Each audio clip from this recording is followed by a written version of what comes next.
आज हमारा NDA PYQ series का है डे 26, जिसमें हम लोग क्वाड्रेटिक इक्वेशन को सॉल्व करेंगे। चलिए क्वेश्चन पढ़ते हैं। कहता है the number of real roots of the equation X square minus 3 mod of X plus 2 equal to 0। ठीक है, क्वेश्चन कह रहा है इस एक क्वाड्रेटिक इक्वेशन है, इसके रियल रूट्स की संख्या कितनी होगी। ठीक है, ऑप्शन ए में है 4, बी में है 3, सी में है 2, डी में है 1। सबसे पहले इसके करने के तरीके समझते हैं, कैसे करेंगे। मॉड ऑफ एक्स, जिसे समझिए क्वाड्रेटिक इक्वेशन जब हम लोग निकालते हैं तो जो फिर रूट्स निकलता है, या फिर 3 केस बनेंगे उसमें, 0 से छोटा, 0 से बड़ा, या फिर 0 के बराबर। मॉड ऑफ एक्स जो काम करता है, अगर कोई x का वैल्यू हमको निकालना है, x greater than equal to 0 रहा तो x का वैल्यू भी बड़ा होगा। अगर x का वैल्यू अगर लेस देन रहा तो पूरे वैल्यू का ओवरऑल वैल्यू का जो हमारा रूट्स निकलेगा वो भी माइनस में निकलता है। तो इसी प्रकार से मोड काम करता है। चलिए कॉपी पर इसको सॉल्व करते हैं। हाँ, तो देखिए मोड का फंक्शन कैसे काम करेगा।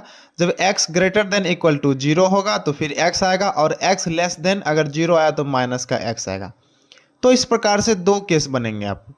ठीक है, जब x ग्रेटर देन 0 तो यानी x का वैल्यू प्लस में लेना है, तो यानी ये जो वैल्यू जो होगा आपका प्लस में लेंगे।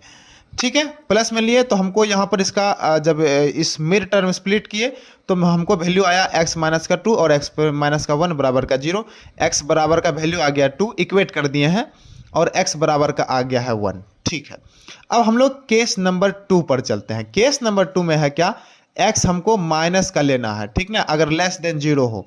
अगर हम x माइनस का लेंगे, यहाँ पर माइनस रखेंगे तो माइनस और ये माइनस और यहाँ का माइनस का x बराबर का प्लस का 3x बन जाएगा। ठीक है, प्लस का 2 बराबर 0।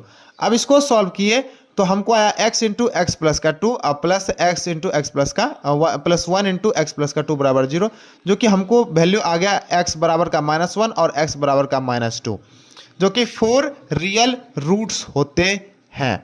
इसके शॉर्ट तरीके भी हैं। इसको आप इस तरीके से सोच सकते हैं, जैसे यहाँ देखिए इस क्वाड्रेटिक इक्वेशन को लिखेंगे, लिख करके आप सोच सकते हैं x के 2 वैल्यू x माइनस और प्लस ले करके इसको सॉल्व करिएगा तो आपको मिल जाएगा आंसर। आशा करते हैं आपको समझ आया होगा।